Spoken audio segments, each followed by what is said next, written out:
ಋಷಿಕೇಶ ಅನ್ನುವ ಶಬ್ದದ ಅರ್ಥವನ್ನ ಈಗ ನೋಡೋಣ. ಸೂರ್ಯಚಂದ್ರಮಸೌ ಶಶ್ವತ್ ಕೇಶೈರ್ಮೇ ಅಂಶ ಸಂಜ್ಞತೈಃ ಬೋಧಯನ್ ಸ್ಥಾಪಯಂಶ್ಚೈವ ಜಗದುತ್ಪದ್ಯತೆ ಪೃಥಕ್ ಬೋಧನಾತ್ ಸ್ಥಾಪನಾಚ್ಚೈವ ಜಗತೋ ಹರ್ಷ ಸಂಭವಾತ್ ಅಗ್ನಿಶೋಮಕೃತೈರೇಭಿಃ ಕರ್ಮಭಿಃ ಪಾಂಡುನಂದನ ಋಷಿಕೇಶೋಹಂ ಈಶಾನೋ ಋಷಿಕೇಶೋ ಮಹೇಶಾನೋ ವರದೋ ಲೋಕಭಾವನಃ. ಇದು ಗೀತಾ ಭಾಷ್ಯದಲ್ಲಿ 11ನೇ ಅಧ್ಯಾಯದಲ್ಲಿ 36ನೇ ಶ್ಲೋಕದಲ್ಲಿ ಉದ್ಧತವಾದಂತಹ ಶ್ಲೋಕ. ಮೂಲ ಮಹಾಭಾರತದ ಶ್ಲೋಕ ಇದು. ಶಾಂತಿ ಪರ್ವದಲ್ಲಿ 342ನೇ ಅಧ್ಯಾಯದ 67ನೇ ಶ್ಲೋಕ.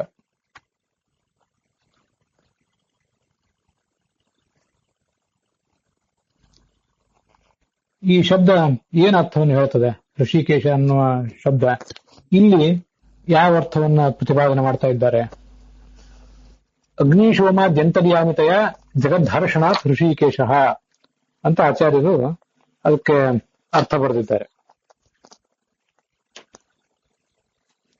ಅಗ್ನಿ ಚಂದ್ರ ಮತ್ತು ಸೂರ್ಯರ ಅಂತರ್ಯಾಮಿಯಾಗಿ ತನ್ನ ಕೇಶಗಳ ಮೂಲಕ, ಭಗವಂತ ತನ್ನ ಕೇಶಗಳ ಮೂಲಕ ಅಗ್ನಿಯ, ಚಂದ್ರನ ಮತ್ತು ಸೂರ್ಯನ ಕಿರಣಗಳನ್ನ ನಿಯಂತ್ರಿಸ್ತಾ ಇದ್ದಾನೆ, ಮತ್ತೆ ಜಗತ್ತಿಗೆ ಹರ್ಷ ಕೊಡ್ತಾ ಇದ್ದಾನೆ. ಈ ಕಾರಣದಿಂದ ಅವನನ್ನ ಋಷಿಕೇಶ ಅಂತ ಹೇಳ್ತಾರೆ.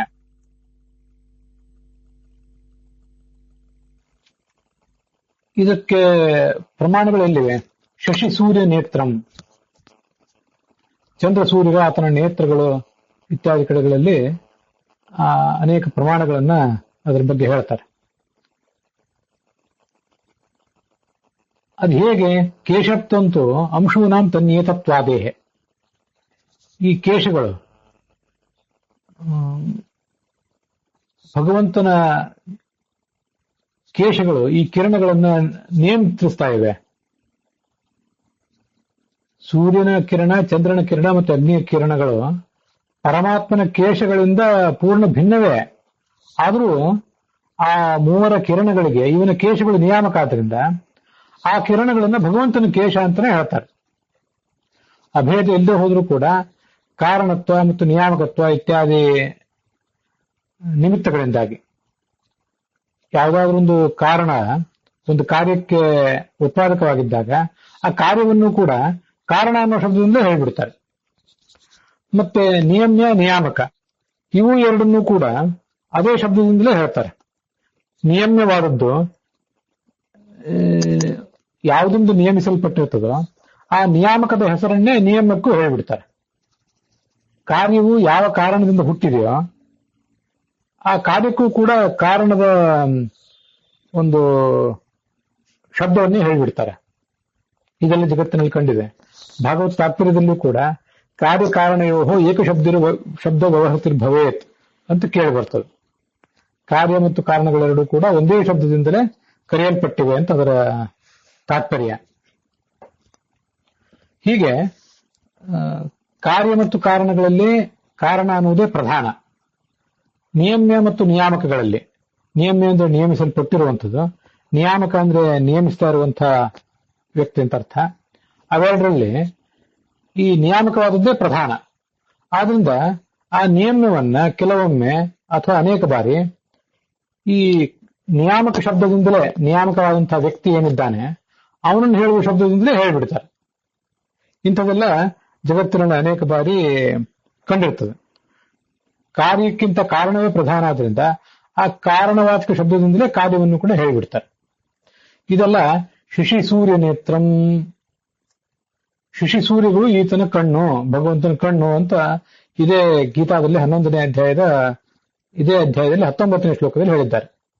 ಚಂದ್ರ ಸೂರ್ಯರು ಈತನ ಕಣ್ಣುಗಳು ಹೇಗೆ ಅಂದ್ರೆ, ಚಂದ್ರ ಸೂರ್ಯರನ್ನ ಈತನ ಕಣ್ಣುಗಳು ನಿಯಂತ್ರಿಸ್ತಾ ಇವೆ ಅಂತ ಅಲ್ಲೆಲ್ಲ ಅದನ್ನು ಹೇಳಿದ್ದಾರೆ.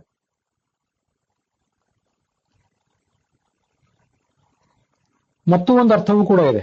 ಋಷಿಕಾಣಾಂ ಇಂದ್ರಿಯಾಣಾಂ ಈಶತ್ವಾಚ್ಚ ತೇಷಾಂ ವಿಶೇಷತಃ ಈಶತ್ವಂಚ. ಹೃಷಿಕ ಅಂದ್ರೆ ಇಂದ್ರಿಯಗಳು. ಆ ಹೃಷಿಕಗಳಿಗೆ ಈತ ಈಶನಾದ್ರಿಂದ ಅವನನ್ನ ಹೃಷಿಕೇಶ ಅಂತ ಹೀಗೆ ಕರೀತಾರೆ ಭಗವಂತನನ್ನ. ಆ ಒಂದು ಶ್ಲೋಕವು ಕೂಡ ಇಲ್ಲೇ ಹರಿವಂಶದಲ್ಲೇ ಬಂದಿದೆ. ಹರಿವಂಶದ ಭವಿಷ್ಯ ಪರ್ವದ 88ನೇ ಅಧ್ಯಾಯದಲ್ಲಿ 47ನೇ ಶ್ಲೋಕ ಅದು. ಹೃಷಿಕಾಣಿ ಇಂದ್ರಿಯಾಣ್ಯಾಹು ತೇಷಾಮೀಶೋ ಯಥೋ ಭವಾನ್ ಹೃಷಿಕೇಶಸ್ತೋ ವಿಷ್ಣು ಖ್ಯಾತೋ ದೇವೇಶು ಕೇಶವ ಅಂತ ಆ ಶ್ಲೋಕ ನಮಗಲ್ಲಿ ಕೇಳಿ ಬರ್ತದೆ. ಅದಕ್ಕೆ ಅರ್ಥ, ಅದನ್ನು ಯಾವ ಅರ್ಥದಲ್ಲಿ ಪ್ರಯೋಗ ಮಾಡಿದ್ದಾರೆ ಅಂದ್ರೆ,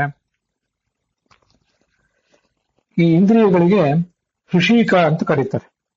ಹೃಷಿಕ ಅಂದ್ರೆ ಇಂದ್ರಿಯಗಳು, ಅವುಗಳಿಗೆ ಈತ ಒಡೆಯನಾದ್ರಿಂದ ಅವನನ್ನು ಹೃಷಿಕೇಶ ಅಂತ ಹೇಳ್ತಾರೆ. ಹರಿವಂಶದಲ್ಲಿ ಬಂದಿರುವಂತಹ ಒಂದು ಉಲ್ಲೇಖ ಇದೆ. ಆಚಾರ್ಯರು ಆ ಹರಿವಂಶದಲ್ಲಿ ಬಂದದ್ದನ್ನ ಈ ಗೀತಾ ಭಾಷ್ಯದಲ್ಲಿ ಸೂಚನೆ ಮಾಡಿದ್ದಾರೆ, ಪೂರ್ಣವಾಗಿ ಹೇಳಲಿಲ್ಲ. ಹೃಷಿಕಾಣಾಂ ಇಂದ್ರಿಯಾಣಾಂ ಈಶತ್ವಾಚ್ಯ ಅಂತ.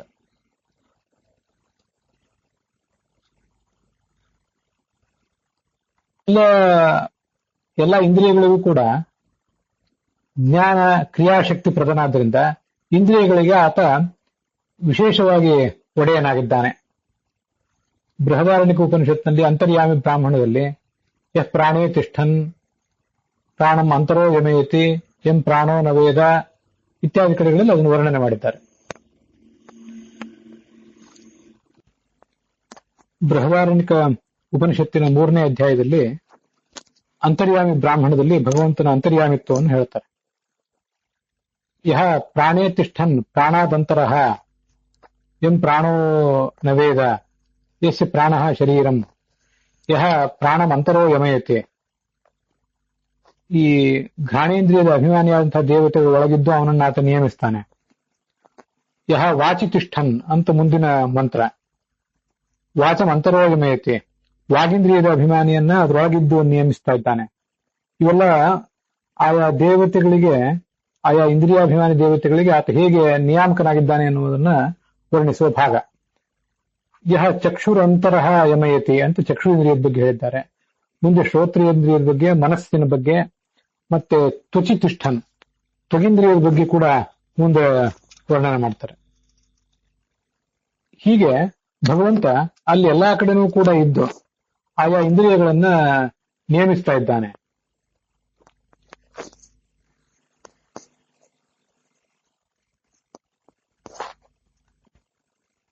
ಚತುರ್ಮುಖ ಬ್ರಹ್ಮ ಒಂದ್ ಕಡೆ ಭಾಗವತದಲ್ಲಿ ಹೇಳ್ತಾನೆ, ನಮೇ ಹೃಷಿಕಾಣಿ ಪತಂತಿ ಅಸತ್ಪಥೆ, ನನ್ನ ಇಂದ್ರಿಯಗಳು ಯಾವತ್ತೂ ದುರ್ಮಾರ್ಗದಲ್ಲಿ ಚಲಿಸುವುದಿಲ್ಲ. ಹೀಗೆ ಹೃಷಿಕ ಅನ್ನೋ ಶಬ್ದವನ್ನ ಆ ಅರ್ಥದಲ್ಲಿ, ಇಂದ್ರಿಯ ಅನ್ನೋ ಅರ್ಥದಲ್ಲಿ ಪ್ರಯೋಗ ಮಾಡಿದ್ದಾರೆ. ಆ ಹೃಷಿಕ ಅನ್ನೋ ಶಬ್ದಕ್ಕೆ ಇಂದ್ರಿಯ ಅಂತ ಅರ್ಥ ಇಟ್ಕೊಂಡು ಅದರ ಅಧಿಪತಿಯಾದ ಭಗವಂತನನ್ನ ಹೃಷಿಕೇಶ ಅಂತ ಹೀಗೆ ವರ್ಣನೆ ಮಾಡಿದ್ದಾರೆ. ಮೊದಲನೇ ಅರ್ಥ ಏನ್ ಬಂತಲ್ಲ, ಸೂರ್ಯ ಚಂದ್ರ ಅಗ್ನಿ ಇವರ ಕಿರಣಗಳಲ್ಲಿ ತಾನಿದ್ದು ತನ್ನ ಕೇಶಗಳ ಮೂಲಕ ಅವರನ್ನು ನಿಯಂತ್ರಿಸ್ತಾ ಇದ್ದಾನೆ ಅಂತ ಹೇಳಿ, ತನ್ನ ಕೇಶಗಳ ಮೂಲಕ ಸೂರ್ಯಚಂದ್ರ ಅಗ್ನಿಗಳ ಕಿರಣಗಳನ್ನ ನಿಯಂತ್ರಿಸಿ ಜಗತ್ತನ್ನ ಎಚ್ಚರಿಸಿ ರಕ್ಷಿಸಿ ಎಲ್ಲ ಕಾರ್ಯಗಳನ್ನು ಈ ಭಗವಂತ ಮಾಡ್ತಾ ಇದ್ದಾನೆ. ಪ್ರಬೋಧನೆಯಿಂದ ಮತ್ತು ರಕ್ಷಣೆಯಿಂದ ಜಗತ್ತಿಗೆ ಹರ್ಷಣ ಕೊಡ್ತಾ ಇದ್ದಾನೆ, ಸಂತೋಷ ಕೊಡ್ತಾ ಇದ್ದಾನೆ. ಯಾಕೆಂದ್ರೆ ಸೂರ್ಯನ ಕಿರಣಗಳು ಈ ಭೂಮಿಯನ್ನ ಸ್ಪರ್ಶಿಸುವ ಹೊತ್ತಿಗೆ ನಮಗೆ ಎಚ್ಚರ ಆಗ್ತದೆ, ಎಚ್ಚರ ಆಗಬೇಕು. ಆದ್ರಿಂದ ಹರ್ಷಾತ್ ಸುಖಾತ್, ಈ ತರದ ನಮಗೆ ಬೋಧನಾತ್ ಸ್ಥಾಪನಾಚೈವ, ನಮ್ಮನ್ನು ಎಚ್ಚರಿಸ್ತವೆ ಮತ್ತೆ ನಮ್ಮನ್ನು ಪಾಲಿಸ್ತಾ ಇವೆ, ರಕ್ಷಣೆ ಕೊಡ್ತಾ ಇವೆ. ಜಗತ್ತೋ ಹರ್ಷ ಸಂಭವಾತ್. ಇಂಥ ಕೆಲಸವನ್ನ ಭಗವಂತನೇ ಮಾಡ್ತಾ ಇದ್ದಾನೆ ಅವರೊಳಗೆ ನಿಂತ್ಕೊಂಡು. ಹೀಗೆ ಸೂರ್ಯ ಚಂದ್ರ ಮತ್ತು ಅಗ್ನಿ ಈ 3 ಏನು ಕ್ರಿಯೆಗಳನ್ನು ಮಾಡ್ತಾ ಇದ್ದಾರೆ, ಆ ಕ್ರಿಯೆಗಳನ್ನೆಲ್ಲ ಭಗವಂತನೇ ಮಾಡುವುದರಿಂದ ಭಗವಂತ ನಾನು ಜಗಜ್ಜನಕನಾಗಿದ್ದೇನೆ, ವರಪ್ರದನಾಗಿದ್ದೇನೆ, ಋಷಿಕೇಶ ಆಗಿದ್ದೇನೆ, ಮಹೇಶ ಆಗಿದ್ದೇನೆ ಅಂತ ಹೀಗೆಲ್ಲ ತನ್ನ ಶಕ್ತಿಗಳನ್ನ ಅಲ್ಲಿ ಹೇಳಿಕೊಂಡಿದ್ದಾನೆ. ಮಹಾಭಾರತದಲ್ಲಿ ಭಗವಂತನೇ ಹೇಳಿಕೊಂಡಿರುವಂತಹ ಒಂದು ಭಾಗ ಇದು. ಭಾರತದ ಉದ್ಯೋಗ ಪರ್ವದಲ್ಲಿ 70ನೇ ಅಧ್ಯಾಯದಲ್ಲಿ ಸಂಜಯ ಧೃತರಾಷ್ಟ್ರನಿಗೆ ಅನೇಕ ನಾಮಗಳ ನಿರ್ಮಚನವನ್ನು ಹೇಳುವಂತಹ ಒಂದು ಪ್ರಸಂಗ ಇದೆ. ಅಲ್ಲಿ ಆ 70ನೇ ಅಧ್ಯಾಯದ 9ನೇ ಶ್ಲೋಕದಲ್ಲಿ ಋಷಿಕೇಶನ ಶಬ್ದದ ಅರ್ಥವನ್ನ ಹೀಗೆ ನಾವು ನೋಡ್ತೇವೆ. ಎರಡು ರೀತಿಯಾಗಿ ನಾವು ಈಗಾಗಲೇ ನೋಡಿದ್ದಾಗಿದೆ. ಶಾಂತಿ ಪರ್ವಕ್ಕನುಗುಣವಾಗಿ ಮಹಾಭಾರತದಲ್ಲಿ ಮತ್ತೆ ಹರಿವಂಶಕ್ಕನುಗುಣವಾಗಿ ಕೂಡ ನೋಡಿ ಆಗಿದೆ. ಮಹಾಭಾರತದ ಉದ್ಯೋಗ ಪರ್ವಕ್ಕನುಗುಣವಾಗಿ ಈಗ ನೋಡೋಣ. ಹರ್ಷಾತ್ ಸುಖಾತ್ ಸುಖೈಶ್ವರ್ಯಾತ್ ಋಷಿಕೇಶತ್ವ ಅಶ್ನುತೆ. ಇವನು ಸಂತೋಷದಿಂದ ಕೂಡಿದ್ದಾನೆ, ಮತ್ತೆ ಸುಖದಿಂದಲೂ ಕೂಡಿದ್ದಾನೆ. ಈ ಎಲ್ಲ ಕಾರಣಗಳಿಂದ ಆತನಿಗೆ ಹರ್ಷ ಮತ್ತು ಸುಖದಿಂದ ಕೂಡಿರುವುದರಿಂದ ಹೃಷಿಕ ಅಂತ ಅವನನ್ನು ಕರೀತಾರೆ. ಸುಖೈಶ್ವರ್ಯದಿಂದ ಕೂಡಿದವನಾದ್ರಿಂದ ಈಶ, ಇವೆಲ್ಲದಕ್ಕೂ ಆತ ಒಡೆಯನಾಗಿದ್ದಾನೆ. ಆದ್ರಿಂದ ಅವನನ್ನ ಋಷಿಕೇಶ ಅಂತ ವರ್ಣನೆ ಮಾಡ್ತಾರೆ. ಇವೆಲ್ಲ ಮಹಾಭಾರತದ ಶ್ಲೋಕಗಳಿಗೆ ಕೆಲವು ಕಡೆ ಮಹಾಭಾರತದ ವ್ಯಾಖ್ಯಾನಕಾರರು ಅವುಗಳನ್ನ ವ್ಯಾಖ್ಯಾನಿಸಿದ್ದಾರೆ ಕೂಡ.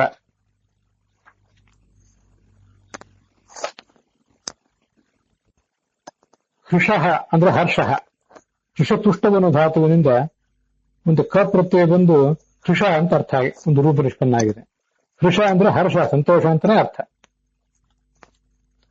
ಯಾರಿಗೆ ಸಂತೋಷ, ಯಾರಿಗೆ ಹರ್ಷ ಇದೆಯೋ ಅವನು ಹೃಷಿ, ಯಾರಿಗೆ ಹೃಷ ಇದೆಯೋ ಅವನೇ ಹೃಷಿ. ಕಮ್ ಅಂದ್ರೆ ಸುಖ, ಈ ಸುಖಕ್ಕೂ ಕೂಡ ಅವನು ಈಶನಾಗಿದ್ದಾನೆ. ಹೃಷಿ ಚಾಸು ಕೇಶಶ್ಚ ಹೃಷಿಕೇಶ. ತಾನು ಸುಖ ಸ್ವರೂಪನಾಗಿದ್ದಾನೆ, ಇನ್ನೊಬ್ಬರ ಸುಖಕ್ಕೆ ಒಡೆಯನು ಕೂಡ ಆಗಿದ್ದಾನೆ ಅನ್ನೋ ಅರ್ಥವನ್ನು ನಾವಲ್ಲಿ ತಿಳ್ಕೊಳ್ಬಹುದಾಗಿದೆ. ಭಗವಂತ ತಾನು ಸುಖ ಸ್ವರೂಪಿ, ಇತರರ ಸುಖಕ್ಕೆ ಒಡೆಯನಾದ್ರಿಂದ ಋಷಿಕೇಶ. ಸಂಜಯ ಧೃತರಾಷ್ಟ್ರನಿಗೆ ಹೇಳಿರುವಂತಹ ಒಂದು ಅರ್ಥ ಇದು. ಭಾಗವತದ ಯೋಂತಃ ಪ್ರವಿಶ್ಯ ಮಮ ವಾಚಮಿಮಾಂ ಪ್ರಸುಪ್ತಾಂ ಸಂಜೀವಯತ್ಯಖಿಲ ಶಕ್ತಿ ಧರಸ್ವಧಾಂನ ಅನ್ನುವ ಶ್ಲೋಕವು ಕೂಡ ಇದನ್ನೇ ಹೇಳ್ತದೆ. ನನ್ನೊಳಗೆ ಪ್ರವೇಶ ಮಾಡಿ ನನ್ನ ಇಂದ್ರಿಯಗಳನ್ನೆಲ್ಲ ಪ್ರೇರಿಸಿ ನನ್ನ ಮೂಲಕ ಮಾತನಾಡಿಸ್ತಾ ಇದ್ದಾನೆ. ಅನ್ಯಾಂಶ ಹತ್ತ ಶರಣ ಶ್ರವಣತ್ವಗಾದೀನ್. ಶ್ರೀಕಾಂತ್ರ ಇಂದ್ರಿಯಗಳು ಯಾವ್ಯಾವ ಇಂದ್ರಿಯಗಳು? 5 ಕರ್ಮೇಂದ್ರಿಯ, 5 ಜ್ಞಾನೇಂದ್ರಿಯ, ಮನಸ್ಸು ಎಲ್ಲವೂ ಕೂಡ ನನ್ನ ವಾಚಮಿಮಾಂ ಪ್ರಸುಪ್ತಾಂ. ಭಗವಂತ ಇವನ್ನು ಪ್ರೇರಿಸದೆ ಹೋಗಿದ್ರೆ ಮಲಗಿ ಬಿಟ್ಟಿದ್ದಂತಹ ನನ್ನ ಮಾತು ಎಚ್ಚೆತ್ತುಕೊಂಡು ಆ ಭಗವಂತನನ್ನು ಸ್ತುತಿಸುವುದು ಹೇಗೆ?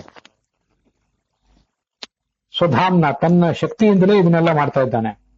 ಅನ್ಯಾಂಶ ಹಸ್ತಚರಣ ಶ್ರವಣತ್ವಗಾದೀನ್. ಕರ್ಮೇಂದ್ರಿಯಗಳು ಹಸ್ತಚರಣ ಅನ್ನೋದನ್ನು ಸೂಚನೆ ಮಾಡಿದ್ದಾರೆ. ಶ್ರವಣ ತ್ವಗ ಇದರಿಂದ ಜ್ಞಾನೇಂದ್ರಿಯವನ್ನು ಸೂಚನೆ ಮಾಡಿದ್ದಾರೆ. ಪ್ರಾಣಾನ್ನಮೋ ಭಗವತೆ ಪುರುಷಾಯ ತುಭ್ಯಂ. ನನ್ನ ಎಲ್ಲ ಪ್ರಾಣಗಳನ್ನು ಕೂಡ ಅದನ್ನೇ ನಿಯಮಿಸ್ತಾ ಇದ್ದಾನೆ. ಅಂಥ ಪುರುಷ ಶಬ್ದ ಅರ್ಚನಾದಂಥ ಭಗವಂತನಿಗೆ ನಮಸ್ಕಾರ ಅಂತ ಅಲ್ಲಿ ಬರೋದು. ಅಂಥದೇ ಮತ್ತೂ ಒಂದು ವೇದವಾಕ್ಯವನ್ನ ನಾವು ಬೇರೆ ಬೇರೆ ಕಡೆ ನೋಡ್ತೇವೆ. ಪ್ರಾಣಾವೈ ಸತ್ಯಂ ತೇಷಾಮೀಶ ಸತ್ಯಂ ಅಂತ ಆಚಾರ್ಯರು ಸರ್ವಮೂಲದಲ್ಲಿ ಒಂದ್ ಕಡೆ ಉದ್ಧರಿಸಿರುವಂತಹ ಮಾತು. ತತ್ವ ನಿರ್ಣಯದಲ್ಲಿ ಆಚಾರ್ಯರು ಉದ್ಧರಿಸಿದಂತಹ ಒಂದು ವೇದವಾಕ್ಯ ಅದು. ಪ್ರಾಣಾವೈ ಸತ್ಯಂ ತೇಷಾಮೇಷ ಸತ್ಯಂ. ಪ್ರಾಣರು ಅಂದ್ರೆ ಯಾರು? ಪ್ರಾಣಂತೀತಿ ಪ್ರಾಣಾಹ ಬ್ರಹ್ಮಾದ್ಯಾಹ, ಚಟುವಟಿಕೆ ಮಾಡುವಂಥವ್ರು.